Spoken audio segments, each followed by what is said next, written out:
Hello മച്ചന്മാരെ, എല്ലാവർക്കും ഏറ്റവും പുതിയൊരു മൂവി അപ്ഡേറ്റ്സ് നമ്മൾ പറയാൻ വേണ്ടി പോകുന്നത് മലയക്കോട്ടൻ ബാലുവൻ എന്ന് പറയുന്ന മൂവിയുടെ ഫസ്റ്റ് ഷോ റീസൺസ് ആണ്. അതായത് മലയക്കോട്ടൻ ബാലുവൻ കാണുമ്പോൾ എനിക്ക് എൻ്റേതായ കാരണങ്ങളുണ്ട്. അത് നിങ്ങളുടെ നമ്മൾ കമൻറ്റ് ബോക്സിൽ രേഖപ്പെടുത്തുക. പല റീസൺസ് ഉണ്ട്. കാരണം നമുക്ക് വർഷങ്ങൾക്ക് ശേഷം അല്ലെങ്കിൽ ലാലാൻ്റെ ഒരു തിരിച്ചുവരവ് എന്ന് പറയാൻ സാധിക്കുന്ന ഒരു മൂവി തന്നെ സമ്മാനിക്കുന്ന സാക്ഷ്യം വഹിക്കൊണ്ട് പോകാമെന്നുള്ള ഒരു വിശ്വാസത്തോടെ തന്നെയാണ് മലയക്കോട്ടെ ബാലുവിന് മാരാലും ടിക്കറ്റ് എടുക്കുക. അതായത് 2024 ജനുവരി 25 തീയതിയാണ് ചിത്രം റിലീസ് ചെയ്യാൻ വേണ്ടി പോകുന്നത്. നമുക്കത് റീസൺസ് നോക്കാം. ഒന്നാമത്തെ റീസൺ എന്ന് പറയാൻ ഡിജോ ജോസ് പല്ലീശ്ശേരി എന്ന് പറയുന്ന ഡയറക്ടറുള്ള വിശ്വാസം തന്നെയാണ്.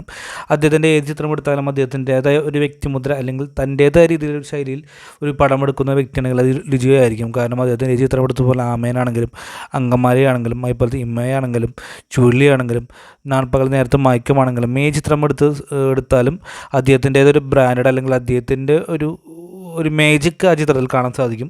അത് തന്നെ എനിക്ക് ഒന്നാമത്തെ റീസണായിട്ട് എനിക്ക് പറയാനുള്ളത്. കാരണം ലിജയിലുള്ള വിശ്വാസം ഒട്ടും തന്നെ നിരാശപ്പെടുത്തില്ല എന്നുള്ള ഒരു സംഭവം തന്നെയാണ്.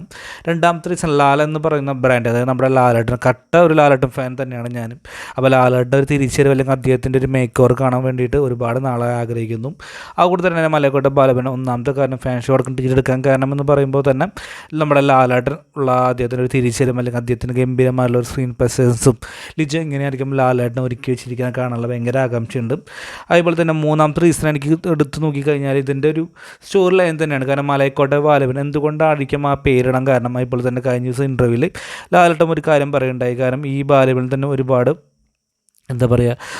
വ്യക്തികളായിട്ട് ടൈറ്റിൽ തന്നെ ഒരുപാട് സംഭവങ്ങളൊക്കെ ഒളിഞ്ഞിരിപ്പുകൾ ചീങ്കണ്ണി, അതുപോലെ തന്നെ മനുഷ്യന്മാർ, മുതല പല സംഭവങ്ങളും ആ ടൈറ്റിൽ തന്നെ ബാലബലിൻ്റെ രീതിയിൽ തന്നെ വ്യത്യസ്തമായിട്ട് അവർ ഹൈഡ് ചെയ്യാൻ ശ്രമിക്കുന്നുണ്ട്. എന്തായിരിക്കാം. അതുപോലെ തന്നെ മറ്റൊരു കാര്യമായിട്ട് പറയുമ്പോൾ മലയക്കോട്ടെ ബാലബൻ എന്ന് പറയുമ്പോൾ ഒരിക്കലും ഒരു നടന്ന സംഭവമായിരിക്കില്ല. അദ്ദേഹത്തിൻ്റെ രൂപകൽപ്പന ചെയ്തുള്ള ഒരു സ്റ്റോറി എന്നാണ് ഇങ്ങനെ പറഞ്ഞത്. കാരണം അങ്ങനെ ഒരാൾ ഒരിക്കലും ജീവിച്ചിരിപ്പില്ല എന്നൊക്കെയുള്ള ആരുടെ പറഞ്ഞിട്ടുണ്ടായിരുന്നു.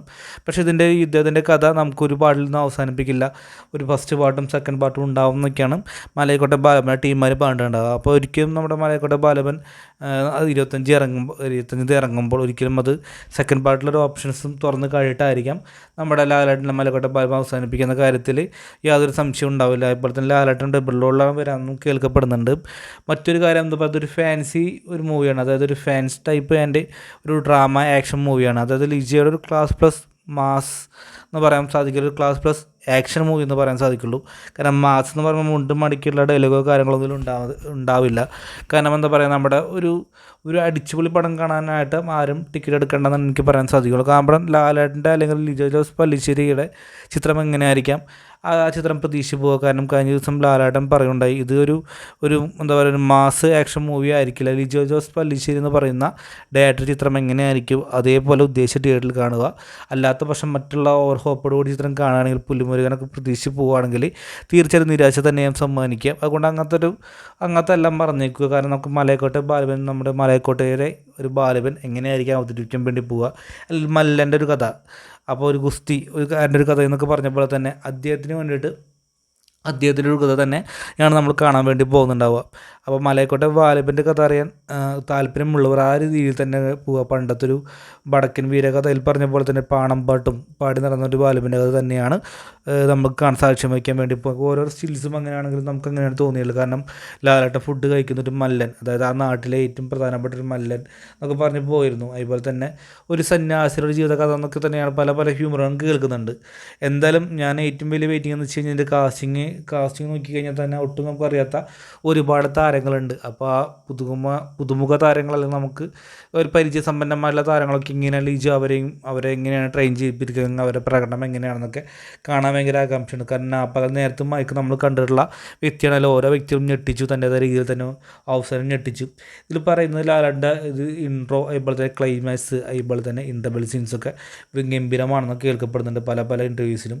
എന്തായാലും മലയക്കോട്ടെ ബാലവൻ കാണാൻ വേണ്ടിയിട്ട് അമിതമായ പ്രതീക്ഷ എല്ലാം തന്നെ ഒഴിവാക്കുക. പുലിമുരുകൻ പ്രതീക്ഷ ആരും പോണ്ട. ലിജോ ജോസ് പല്ലിശ്ശേരി എന്ന് പറയുന്ന ഡയറക്ടറുടെ ചിത്രം എങ്ങനെയായിരിക്കും അത് പ്രതീക്ഷിച്ച് പോവുക. അത് നിരാശപ്പെടുത്തില്ല. അപ്പോൾ എന്തായാലും ഞാൻ വെയിറ്റിംഗ് തന്നെയാണ് ജനുവരി 25 തീയതി. അപ്പോൾ ആരൊക്കെയാണ് മലയക്കോട്ടെ ബാലബന് ഫസ്റ്റ് ഷോ കാണാൻ താല്പര്യം നമ്മൾ കമൻറ്റ് ബോക്സിൽ രേഖപ്പെടുത്തുക.